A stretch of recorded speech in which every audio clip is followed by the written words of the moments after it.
Fuel stations in Nigeria increase pump price of petrol.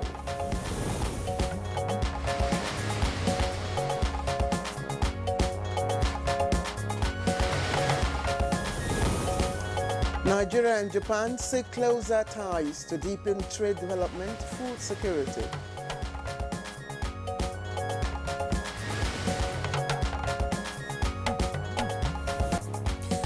Senate describes circumvention of financial autonomy for local government areas as exercise in futility.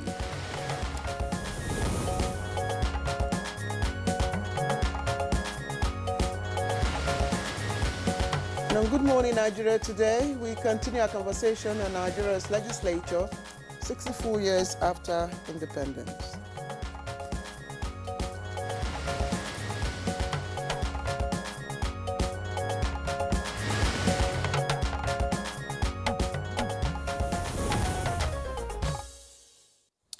Well, Claire, we have to continue from where we stopped yesterday. You know, the guest had so much to talk about, but we were, pressed for time. And the conversation was, quite robust. Yes, quite robust and getting heated as at the time we're almost around. So today we have more time for them to speak on it. Hopefully.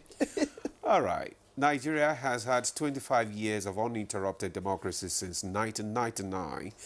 This has invariably stabilized the country's legislature, making it live up to its name as the bastion of Nigeria's budding democracy. Of course, and yesterday, like we said earlier on, we began conversation on the legislature in Nigeria 64 years after, and we were joined by different guests. Professor Kibir Mato, a political scientist, was one of them.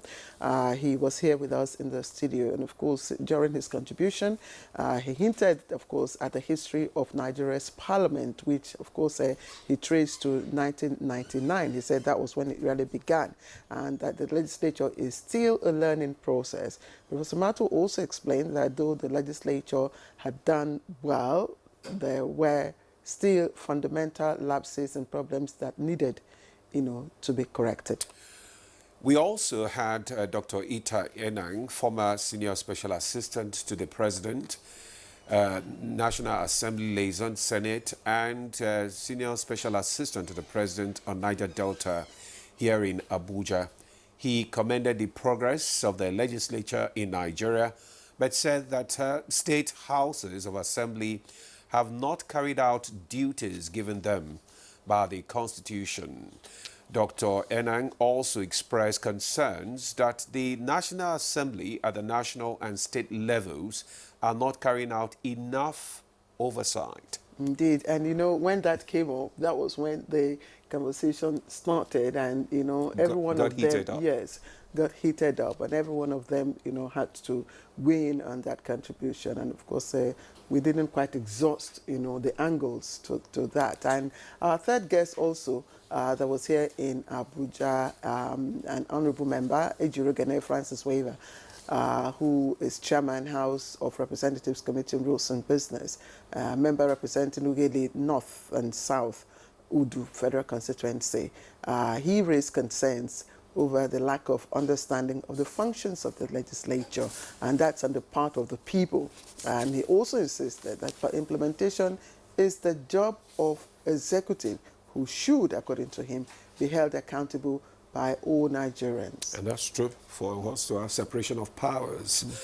Dr. Abel Daniel Ochigo, retired Deputy Clerk, Administration at the House of Representatives and President, CEO, Creativity Management Consultant, joined us from Jos, Plateau State.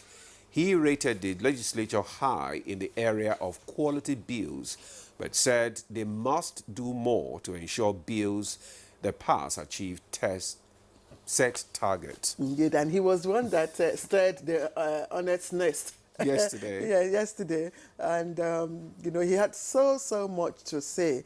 And we will be glad if, of course, he continued with our conversation today. As we said, some of these guests will be here, and alongside a few other faces that you may also be familiar with. But at this point, let me pause to welcome you formally to Good Morning Nigeria. And it's a beautiful should I say beautiful? Well, it is a clement Thursday. The skies are clear. The weather is fine. But I don't know. Despite the... well, you don't... Yes, we don't know what the atmosphere is, but I can tell you it's not palatable. I am Claire Adilabu Abdurrazak. Welcome to the program. And I'm Ademola Adeoye. Let me also welcome you to today's program. We are reaching you live on the network service of the NTA. As usual, Chukwudi Okoli Ugbaja will join us later for the newspaper review, but that will be after the news with Dennis Adeguloye. Hello, Dennis. How are you this morning? Very good. Thank you, Ademola. Good morning, and good morning, Claire. Good morning, Nigeria. Here is the morning news. The Nigerian National Petroleum Company Limited and other oil companies have increased the price of petrol, with prices ranging depending on the petrol stations. For NNPC Limited, it rises from 855 naira to 998 naira per litre in Lagos. The increase in the price of petrol was first noticed at pumps at all NNPCL filling stations in Lagos State. It was said that the increase might not be unconnected to the fact that NNPC Limited ended its exclusive agreement with Dangote Refinery, thereby opening up the market for other marketers to buy petroleum directly from the refinery. And what this means is that NNPC will no longer be the sole off-taker of the product, and other marketers can now negotiate directly with the refinery. The federal government says it will continue to strengthen ties with Japan as part of measures to deepen trade and exploit more opportunities in areas of infrastructural development, food security, and healthcare. Vice President Kashim Shettima gave the assurance when a delegation of the Japanese government, led by the outgoing ambassador of Japan to Nigeria, Matsunaga Kazuyoshi, and presidents of the Japan International Cooperation Agency, Tanaka Akihiko, paid him a visit at the presidential villa, Abuja.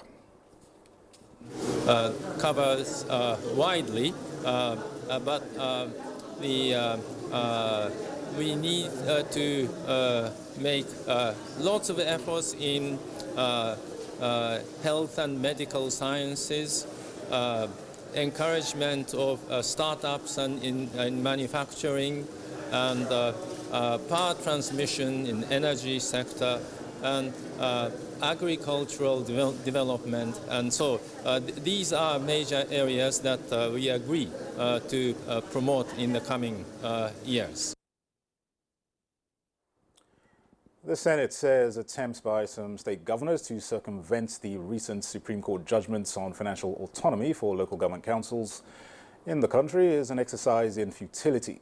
This is because it intends to amend all relevant sections of the Constitution to ensure full financial and administrative autonomy to the third tier of government. The legislators were reacting to allegations that some governors want to use state assemblies to enact laws to enable them to continue to draw funds from local government accounts.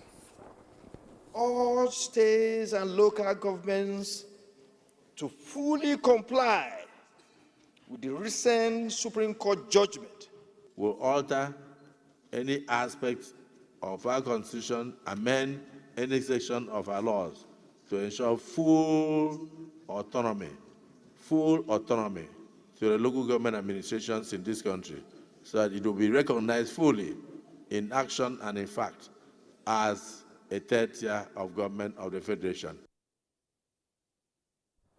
And justice delayed is justice denied. This was re-echoed in the House of Representatives, where lawmakers called for an efficient justice delivery system that works for all Nigerians.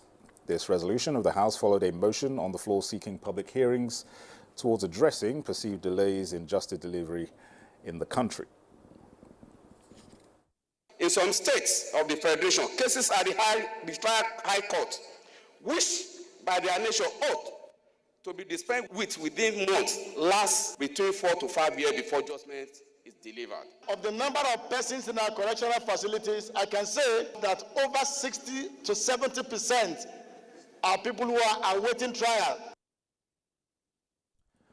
Well, that's the news for now. Good morning, Nigeria continues shortly with Claire and Ademola after this break. Please stay tuned.